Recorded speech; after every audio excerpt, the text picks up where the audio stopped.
마지막 장입니다. 지난주에 나눴던 말씀, 정답은 사람이 아닌 오직 하나님께만 있습니다. 로마서 11장 36절이죠. 만물이 주에게서 나오고 주로 말미암고 주에게로 돌아감이라. 우리에게 나타나는 모든 일들, 현상들은 하나님의 보좌로부터 나온 겁니다. 그래서 모든 일들은 보좌로부터 흘러나왔기에 정답도 보좌에 있습니다. 그래서 주님께 저희가 엎드려 기도해야 돼요. 모든 일들은 주님께 달려있기 때문에 주님께 기도하시기 바랍니다. 눈에 보이는 모든 일들은 보이지 않는 세상에서 풀어야 돼요. 싸움은, 갈등은 내가 옳기 때문에 일어납니다. 13절에 베냐민 지파에게 가서 기브아 사람들을 내놓아라, 기브아의 불량배들을 내놓아라 했을 때 내놓지 않죠. 자기들이 옳다고 생각하니까, 내가 옳으니까, 내가 뭘 잘못했는데 당신들이 왜 나를 정죄하고 판단하고 있어? 내가 뭘 잘못했는데. 틀린 게 없다는 거죠. 내가 항상 옳기 때문에. 그래서 갈등이나 싸움이 일어납니다. 모든 인간관계에 있어서도 똑같죠. 부부간이나 자식들 간이나 다 내가 옳기 때문에 싸우는 거예요. 세 번째, 전쟁의 승리는 예수님께 엎드림에 있습니다. 첫 번째, 두 번째 전쟁에서 집니다. 이스라엘 11지파가 베냐민 한 지파에게 져요. 세 번째 전투에서는 이깁니다. 그런데 세 번째 전투에서 이스라엘 11지파가 이기는 게 그들이 힘이 세서, 잘나서, 예뻐서 승리를 안겨준 게 아니었어요. 베냐민 지파를 심판하기 위해서 주님께서 11지파에게 승리를 주신 거예요. 그래서 우리가 지난주에 나눴던 것처럼 이스라엘 11지파도 4만 명이 죽고 베냐민 지파도 심판을 받습니다. 그래서 이스라엘 모든 지파가, 온 이스라엘 백성들이 심판을 받게 되죠. 그 전쟁은 거룩하게 하기 위한 거였어요. 하나님께서 이스라엘 모든 지파들을 심판하신 것은 그 땅을, 그 백성들을 너무 사랑하셔서 다시 거룩하게 하시기 위해서, 정결케 하기 위해서 심판을 하신 것이었습니다. 오늘 21장 13절로 25절까지 보면요, 저희가 사사기 6개월 동안 했습니다. 기억하세요? 1장, 2장 처음 시작할 때 이스라엘 백성들이 그 정복하지 못한 땅을 정복을 못한 게 아니라 안 했죠. 성경에서는 그렇게 얘기해요. 사사기 1장 28절에 다 쫓아내지 아니하였더라. 못하였더라가 아니었어요. 그러니까 얼마든지 하나님께서는 그 남아있는 가나안 땅에 남아있는 가나안 족속들을 얼마든지 쫓아낼 수 있는 능력을 주셨어요. 힘을 주셨습니다. 그런데 이스라엘 백성들이 불순종함으로 그들을 쫓아내지 아니해요. 1장, 2장의 말씀은 이스라엘 백성들의 불순종이었어요. 그리고 이 3장부터 16장까지는 사사들의 이야기였죠. 12사사들의 이야기였습니다. 근데 12사사들을 보면 처음 5사사 기억하시나요? 온니엘, 에훗, 삼갈, 드보라, 기드온. 이 5사사랑 뒤에 있는 7사사 차이가 있다고 그랬죠. 이 5사사는 하나님께서 직접 세우시고 이 사사들이 죽을 때는 항상 그 땅에 평안함이 있더라. 그 평안이라는 단어가 있었어요. 그리고 외부의 공격으로부터 이스라엘을 구원했습니다. 그런데 기드온이 죽은 이 이후의 7사사들에게는 평안이라는 단어가 아예 안 나와요. 그리고 백성들이 세웁니다. 7사사들을. 그리고 이들은 대부분이 자기 후손들을 위해서 재물을 축적하죠. 그래서 이들은 정치적으로 사사란 게 재판하다, 다스리다. 이들은 정치, 행정, 군사적으로 권력이 있었어요. 근데 이들이 타락을 한 모습들을 보여줍니다. 그런데 이 5사사 중에 마지막 사사였던 기드온, 그리고 7사사는 타락을 하기 시작해요. 그럼 누구의 문제가 가장 컸겠어요? 당연히 기드온의 문제가 컸겠죠. 이 기드온의 아들이 아비멜렉이었습니다. 아비멜렉이란 뜻은 아버지가 왕이다. 그러니까 기드온의 아들이 아비멜렉, 우리 아버지가 왕이야. 기드온이 사사지만 왕같이 살았다는 거예요. 그래서 에봇을 만들었잖아요. 그 에봇을 만들고 음란하게 섬겼더라. 우상처럼 섬겼더라는 거예요. 그러니까 기드온 때부터 타락하기 시작해서 그 후손들이 그때부터 내전이 발생하잖아요. 아비멜렉 때. 그리고 나서 계속해서 타락을 하고 시작합니다. 그게 16장까지 이어져요. 그리고 17장부터 21장까지 5장에 걸쳐서는 이스라엘의 내부, 이스라엘 백성들의 신앙의 문제였죠. 정치의 문제였다면 17장부터 21장까지는 이스라엘 백성들의 종교, 그러니까 신앙의 문제가 얼마나 타락을 했는지를 적나라하게 보여주고 있었어요. 그래서 17장에 미가라는 사람, 그리고 19장부터는 지금 레위, 타락한 레위 사람, 한 사람으로 인해서 이스라엘 전체의 전쟁이 벌어집니다. 그 전쟁을 통해서 주님께서 하시고자 하셨던 말씀은 이스라엘이 얼마나 부패하고 주님을 떠나 살았는지, 우상을 섬겼는지, 얼마나 패역했는지, 음란했는지를 적나라하게 드러난 거예요. 이스라엘 온 지파들에게 보여준 것입니다. 그것이 이번 전쟁이었어요. 그 전쟁을 통해서 결국엔 하나님께서 모든 이스라엘 백성들을 심판을 하시죠. 그런데 저희가 지난번 20장을 나눌 때 그 전쟁에 대해서 잠깐 한 번 더 나눠보고자 하는 말씀이 있습니다. 뭐냐면 20장 10절에 보면요. 우리가 이스라엘 모든 지파 중에서 100명의 10명, 1000명의 100명, 10,000명의 1000명을 뽑자. 그러면 10%를 뽑는 거죠. 10%의 백성을 뽑습니다. 그런데 그 숫자가 17절에 보니까 40만 명이에요. 이스라엘 11지파에서 다 뽑아왔어요. 10%를 뽑아왔어요. 그랬더니 40만 명이에요. 그런데 그 죽은 백성, 첫 번째, 두 번째 베냐민과의 전쟁에서 죽은 사람이 몇 명이냐? 처음에는 22,000명이 죽습니다. 두 번째는 18,000명이 죽어요. 합치면 몇 명이에요? 4만 명. 몇 프로예요? 10%예요. 우연일까요? 40만 명을 뽑았어요. 그 40만 명은 10%예요. 그 전쟁 40만 명 중에 10%가 죽어요. 11조, 10의 1은 그 1이란 것은 10을 대표하는 단어잖아요. 그래서 11조는 1은 10을 대표하는 나에게 주신 모든 재물은 주님 것입니다. 그 대표성을 1을 드리는 거예요. 10%를. 그러면 그 나머지 9는 뭐예요? 내 거예요? 9도 하나님 거죠. 네. 지금 10% 이스라엘 백성 중에 10%를 뽑았다는 것은 이스라엘 전체가 다 뽑힌 거예요. 이스라엘 전체가 다 전쟁에 참여했다는 걸 상징하는 거예요. 그리고 그 10%가 또 죽어요. 이스라엘 전 지파가 심판받았다는 거예요. 그러니까 이 전쟁에서는 이스라엘 전 백성, 온 백성이 전쟁에 참여했고 다 죽었다는 거예요. 모두가 다 심판을 받았다. 그것을 상징적으로 보여주고 있는 거예요. 그래서 이스라엘 전 백성을 다 심판하심을 통해서 다시 거룩하게 하시겠다. 그 말씀을 지금 하고 있던 게 전쟁이었어요. 그리고 오늘 21장 1절부터 다시 보겠습니다. 저희. 이스라엘 사람들이 미스바에서 맹세하여 이르기를 우리 중에 누구든지 딸을 베냐민 사람에게 주지 말자 얘기합니다. 맹세합니다. 맹세. 구약에서 하나님께서 여호와 하나님이 맹세하라고 하셨나요? 혹시? 기억하시나요? 너희는 맹세해라 라고 하셨나요? 허용하셨어요. 맹세하라고. 뭘까요? 23장 21절에 내 하나님 여호와께서 서원하거든. 서원한다는 게 맹세하는 겁니다. 갚기를 더디하지 말라. 맹세한 자는 갚기를 더디하지 말라. 빨리 해라. 맹세한 거 지켜라.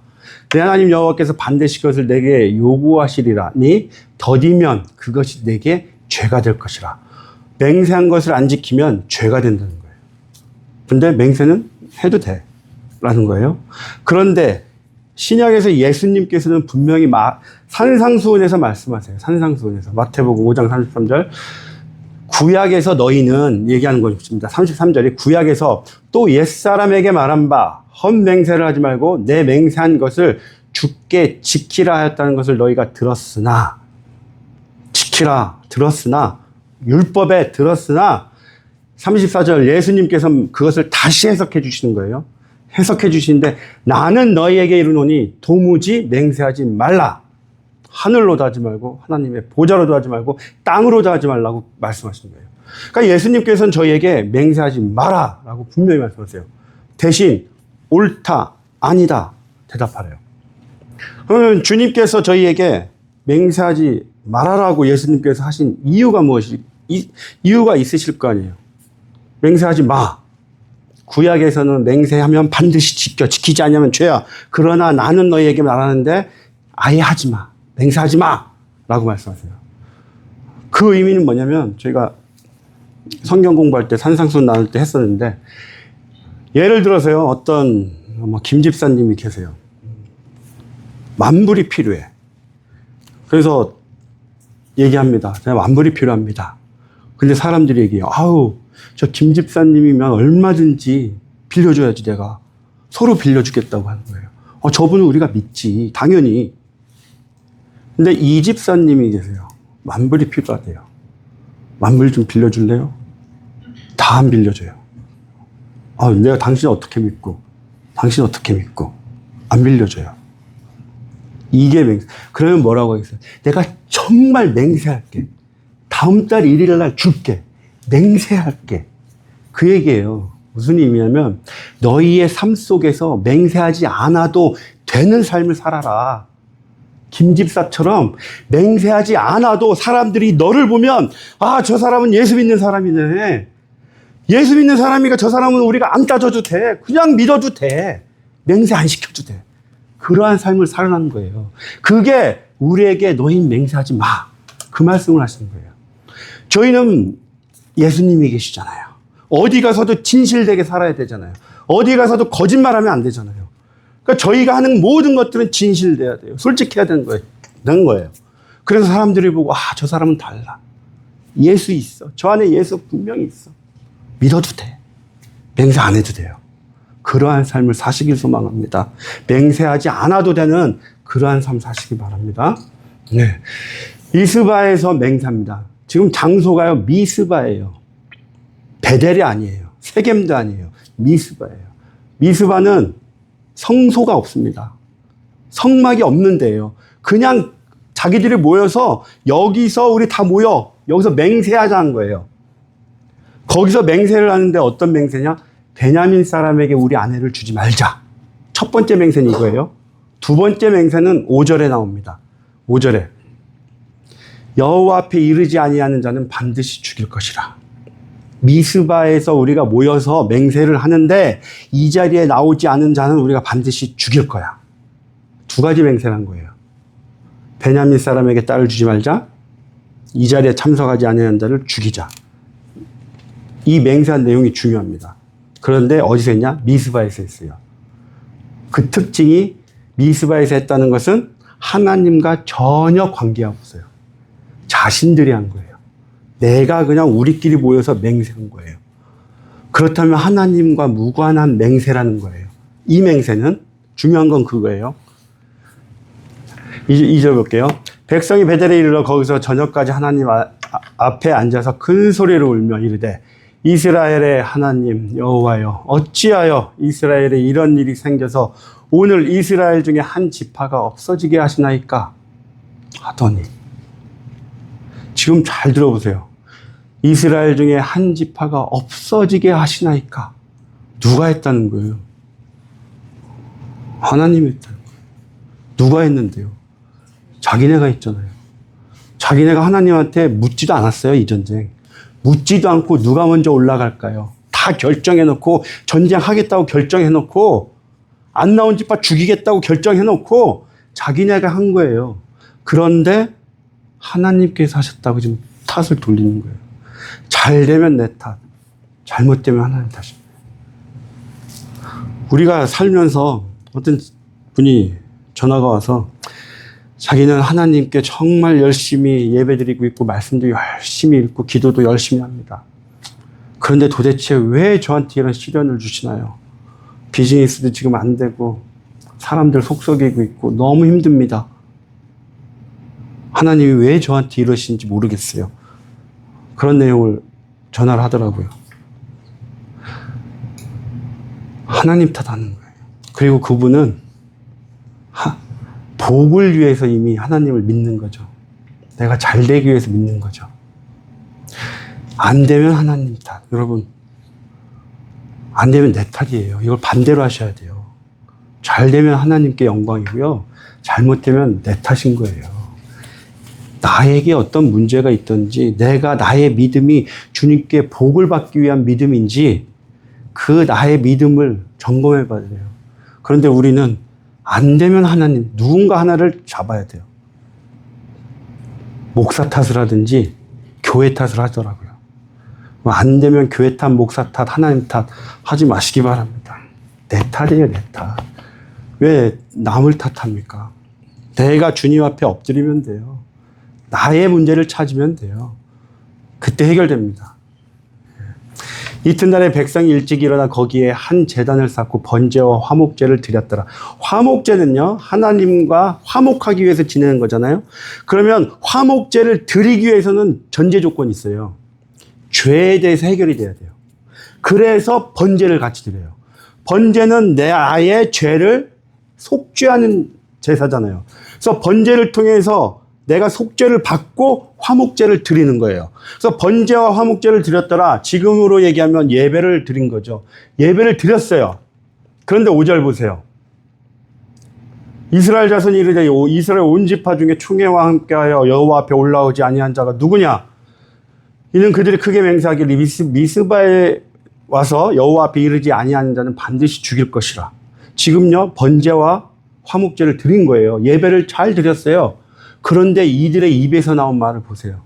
형제를 죽이겠대요. 올바른 걸까요? 우리가 예배를요, 정말 신령과 진정으로 이 자리에 나와서 예배 드리지 않잖아요. 형식적으로 그냥 예배 가운데 오셔서 시간 1시간 때우고 예배 드렸어.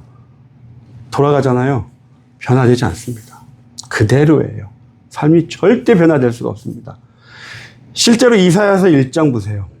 1장 11절부터 12절까지 보면 여호와께서 말씀하시되 너희의 무수한 재물이 내게 무엇이 유익하냐.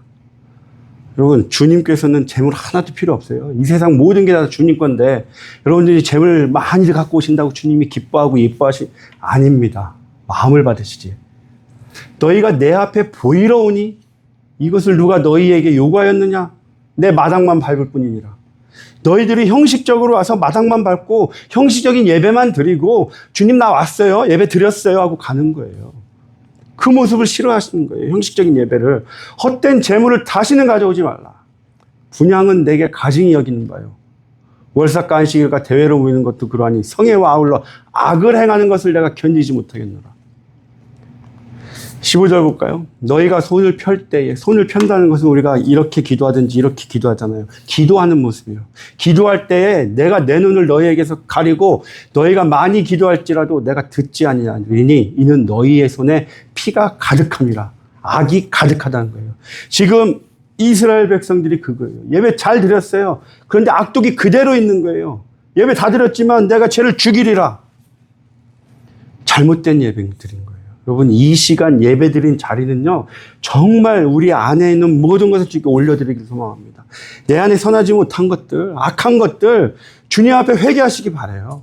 다 그럴 때 주님께서 정말 새 영을 부어주시고요, 새 말씀을 부어주세요. 깨달음을 주세요. 그 말씀으로 인해서 제가 그 말씀을 붙들고 나갈 때 우리의 삶이 변화가 되더라는 거예요. 예배 가운데서는 반드시 말씀 붙드시기 바라요. 나에게 주시는 그 한마디의 말씀을 꼭 붙드시기 바랍니다. 이스라엘 자손이 6절입니다. 그들의 형제 베냐민을 위하여 뉘우쳐 이르되 오늘 이스라엘 중에 한 지파가 끊어졌도다. 그 남은 자들에게 우리가 어떻게 하면 아내를 얻게 하리요? 우리가 전에 여호와로 맹세하여 우리의 딸을 그들의 아내로 주지 아니하리라 하였도다. 또 이르되 이스라엘 지파 중 미스바에 올라와서 여호와께 이르지 아니하는 자가 누구냐 하고 찾습니다. 그 한 자가 누구냐 했더니 야베스 길르앗에 있는 자들이 안 온 거예요. 그러니까 하는 말이 가서 죽여라 얘기합니다. 길르앗 주민들을 하나도 남기지 말고 가서 죽여라. 대신 처녀들만 남겨둬라. 베냐민 지파에 600명이 남았는데 그 600명에게 길르앗에 있는 여자들 살려서 주어라 라고 얘기합니다. 회중이 큰 용사 12,000명을 보냅니다. 그들에게 명령하여 이르되 가서 길르앗 주민과 부녀와 어린아이를 칼날로 치라. 너희가 행할 일은 모든 남자 및 남자와 잔여자를 진멸하여 바칠 것이니라. 사사기 1장과 2장에서 주님께서 말씀하신 건요, 가나안 족속을 진멸하라고 하셨어요. 그런데 지금 보세요. 진멸하는 자들이 자기 형제입니다. 길르앗 형제들은 요단 동편에 있는 이스라엘 지파 중에 한 지파예요. 그런데 자기 형제를 지금 가서 진멸하래요. 이게 사사기를 쭉 읽어오면서 사사기가 지나가면서 이스라엘 백성들이 얼마나 악해졌는지를 보여주는 거예요. 사사기 마지막 장에 가니까 자기 형제를 마음대로 진멸하는 거예요. 자기들의 맹세한 게 있다고. 우리가 맹세했잖아. 그 맹세를 지켜야지. 그러려면 가서 우리 형제라도 죽여야 돼. 그 얘기하고 있는 거예요. 자신들이 지금 잘못한 죄가 있잖아요. 그 맹세를 했잖아요. 그걸 덮기 위해서 또 다른 죄를 짓는 거예요. 자기 형제를 하나님께서 형제 죽이란 말은 없어요. 너 맹세를 지키기 위해서 네 형제 죽여. 그런 율법 없어요. 그런데 지금 이스라엘 백성들은 너무나 완악해진 거예요. 맹세 자기들의 죄를 덮기 위해서 자기 형제를 마음대로 진멸하는 겁니다. 그렇다면 얼마든지 자기들이 맹세한 거를 취소할 수가 있었어요. 자기 서원을 잘못한 것을 취소할 수가 있었습니다. 율법에. 레위기 5장 4절부터 6절 보세요. 만일 누구든지 입술로 맹세하여 악한 일이든지 선한 일이든지 하리라고 함부로 말하면 그 사람이 함부로 말하여 맹세한 것이 무엇이든지 그가 깨닫지 못하다가 그것을 깨닫게 되었을 때 내가 맹세를 했는데 이거 잘못된 거네? 하고 깨닫게 돼요. 그러면 그 맹세한 것을 취소할 수 있는 거예요. 5절에 보세요. 이 중 하나에 허물이 있을 때는 아무 일에 잘못하였노라 자복하래요. 회개하라는 거예요. 내가 맹세한 거를 잘못했습니다. 회개하래요. 그리고 그 잘못으로 말미암아 여호와께 속죄제를 드리래요. 여기서 속죄제 1, 속죄제가 벌금입니다. 벌금. 염소나 양으로 속죄를 드리면 돼요.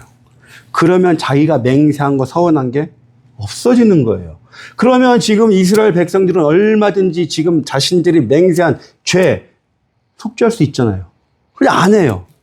안 하고 형제를 죽이는 거예요. 왜 안 했을까요, 그럼? 첫 번째 이유는요, 지도자들이 자기의 잘못됨이 드러날까봐 그래요. 자기들이 맹세를 할 때 하나님 앞에서도 하지도 않았어요. 미스바에서 자기네들끼리 모여서 쿵딱쿵딱 해가지고 그냥 맹세한 거예요. 자기들끼리 다 결정한 거예요. 그 결정이 효력이 없습니다. 자기 형제를 죽일 정도의 효력은 없어요. 자기들의 잘못이 드러날까봐 그런 거예요. 여러분, 리더들이건 누구건 예수님 믿는 자들은요, 자기 잘못이 있으면 회개하시고 솔직하게 고백하시면 돼요. 그거를 자꾸 감추려고 하지 마시기 바랍니다. 모든 사람은 죄를 져요. 죄 안 짓고 사는 사람들이 어디 있습니까? 우리가 퍼펙트한 사람이 아니잖아요. 그럼 내가 죄를 짓고 잘못할 수도 있어요. 고백하시면 돼요. 사과하면 돼요. 주님 앞에 회개하면 되는 거예요. 그래서 덮으려고 자꾸 덮다 보면 거짓이 거짓을 덮죠. 그런데 정말 거짓말 많이 하는 사람들은요, 자기가 거짓말하는 무엇을 거짓말했는지도 나중엔 몰라요. 그걸로 들통나게 돼 있습니다. 옛날에 거짓말한 거를 자기가 했는지 안 했는지도 몰라. 그 사실을 얘기하다 거짓말 들통나요. 그렇게 살 필요 없잖아요. 피곤하잖아요. 진실만 얘기하면 되잖아요. 두 번째는요, 맹세를 하나님의 말씀보다 더 중요시한 거예요. 하나님의 말씀보다 자기들이 지금 한 맹세, 율법, 이것을 지켜야 되는 거예요. 이 맹세가 오히려 우상이 되어 있는 거예요. 내가 이 맹세를 지키지 않으면 죄가 되겠지. 나에게 나쁜 일이 생기겠지.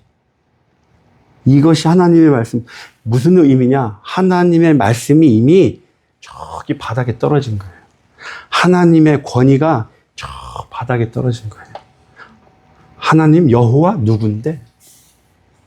그러니까 자기네들이 할 일 모든 걸 다 결정하고 마지막에 형식상 있는 거죠. 하나님에 대한 권위, 여호와에 대한 권위를 이들이 믿지 않는 거예요. 오히려 자기네가 한 맹세만 더 중하게 여깁니다. 13절부터 쭉 읽어보잖아요. 이스라엘 11지파가 400명을 지금 길르앗의 여처녀를 데리고 왔어요. 그런데 베냐민 지파에서는 600명이 남았습니다. 그 200명이 부족하잖아요. 200명을 해결해 줘야 돼요. 그런데 자기들이 맹세했잖아요. 우리는 우리 딸들을 베냐민 지파에게 주지 말자. 그리고 200명을 해결해야 돼요. 이 200명을 해결하는 방법이 13절부터 쭉 나온 거예요. 그 방법이 보면 18절 그러나 우리가 우리의 딸을 그들의 아내에게 주지 못하리니 이는 이스라엘 자손이 맹세하여 이르기를 딸을 베냐민에게 아내로 주는 자는 저주를 받으리라 하였음이로다 하니라.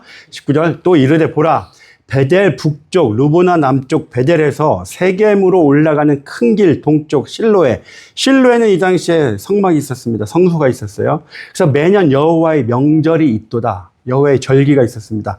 7절기가 있었죠. 이때는 추측하건대 초막절로 보고 있어요. 지금 이 절기를 초막절로 7월 15일 초막절. 베냐민 자손에게 명령하여 이르되 가서 포도원에 숨어 있다가 실로의 여자들이 초막절 날은 기쁨과 잔치와 춤을 춥니다. 여자들이 나와서. 그 춤출 때에 가서 한 명을 딱 잡고 도망가라는 거예요. 납치해라. 한국에서 옛날에 뭐 보쌈 한다고 그러나요? 들머지고 막 도망가. 그걸 하라는 거예요. 그리고 그 자를 데려다가 살아라 그냥. 200명은 그렇게 해 그러는 거예요. 그런데 중요한 것은 그 실로의 여자들이 누구냐? 11지파의 딸들이에요. 자기 11지파의 딸들인데 그 딸들을 200명이 가서 아무나 잡아다가 가라 그러는 거예요. 근데 자기네가 맹세를 했잖아요. 우리 딸들 주지 말자. 그래 놓고 지금 베냐민 지파에겐 가서 너네가 명절 초막절이 있을 때 잔치를 하니까 가서 아무나 잡아다가 납치해서 데려가다가 살아. 그리고 나서 22절 얘기하는 거예요. 만약에 그 잡혀간 여자의 아버지나 형제가 와서 우리에게 시비하면 우리가 그에게 말하기를 청하건대 너희는 우리에게 은혜를 베풀어 그들을 우리에게 줄지니라. 이는 우리가 전쟁할 때 각 사람을 위하여 그의 아내를 얻어 주지 못하였고 너희가 자의로 그들에게 준 것이 아니니. 납치해 갔다는 얘기인데 그것은 우리가 죽을 때는 죄가 된다는 거예요. 그런데 납치해 가는 거는 죄가 아니다. 그래 너희에게 죄가 없어. 그 얘기하는 거예요. 그러니까 지금 죄에 대한 기준을 누가 정해요? 자기네가 정하는 거예요. 자기네가 맹세해놓고 그 맹세한 거에 대해서 이것은 죄가 된다, 죄가 안 된다, 납치해도 된다. 이건 이방인들이 하던 방식이었는데 이방인들이 하던 그것을 그대로 데리고 와갖고 너희들도 이렇게 해. 그러면 이거는 우리가 죄로 안 쳐줄게. 이상하죠. 이게요, 이 말씀이 지금 24절까지 이어진 말씀이에요. 자기네가 맹세한 얘기, 그 맹세로 인해서 길르앗 야베스 주민들을 다 죽이기까지 했음에도 불구하고 마지막에 가서는 자기네가 맹세한 거를 스스로 깨는 거예요. 궤변하는 거예요. 궤변 한마디로. 너네가 그냥 우리가 준 게 아니야. 납치해 간 거야. 이거는 괜찮아. 이거는. 이게 왜 중요하냐면 지금 사사기의 마지막이 이렇게 끝나는 거예요. 모순으로 끝나는 거예요. 모순. 왜 모순으로 끝나겠어요? 자기 소견대로 살았기 때문에. 이스라엘 백성들이 사사기 내내 자기 소견대로 이게 옳으니까 내 뜻대로 이게 맞네. 자기 뜻대로 살았더니 그 삶이 모순이더라는 거예요. 그래서 사사기가 결론이 그렇게 맺어지고 25절이 그때 왕이 없으므로 사람이 각기 자기의 소견에 옳은 대로 행하였더라. 자기 소견에 자기 뜻대로 옳은 대로 살았더니 말이 안 되는 억지, 앞뒤도 안 맞는 모순된 삶, 누가 봐도 말이 안 되는 억지스러운 삶을 살더라. 그 삶을 사는 것을 사사기 시대의 특징이었다는 거예요. 여러분, 사사기를 맺습니다, 이제. 그런데 제가 사사기 하면서 한 절 꼭 기억하라고 했던 절 기억하시나요? 사사기 전체를 통해서 저희에게 주님께서 주시고자 하신 말씀 한 절이 있다고 그랬어요. 기억하시나요? 2절만큼은 우리가 꼭 알아야 됩니다. 사사기 16장 30절이었습니다. 삼손이 죽을 때예요. 기억하시죠? 블레셋 사람과 함께 죽기를 원하노라. 사사 12명이 끝나는 마지막 말씀이 삼손의 말이 죽기를 원하노라였어요. 내가 죽기를 원하노라. 여러분 각자가 죽기를 소망하시기 바라요. 그때 자기 소견대로 살지 않습니다. 내 눈에 좋은 대로 살지 않기 위해서는 죽기를 원하노라. 각자가 십자가에서 죽기를 소망합니다. 날마다 말씀으로 죽기를 소망합니다.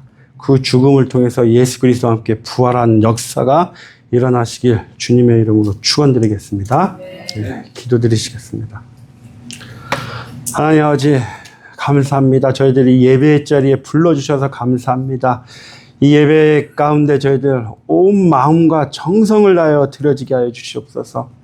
예배 가운데 주님께서 주신 그 말씀을 붙들게 하여 주시고 그 말씀이 살아 역사에서 내 삶이 변화될 수 있도록 주님 인도하여 주시옵소서.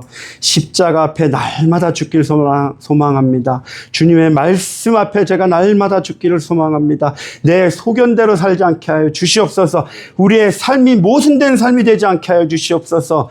주님의 자녀로서 합당한 자의 삶을 살아갈 수 있도록 주님 역사하여 주시고 우리의 삶을 인도하여 주시옵소서. 감사드리며 예수님의 이름으로 기도드렸습니다. 아멘.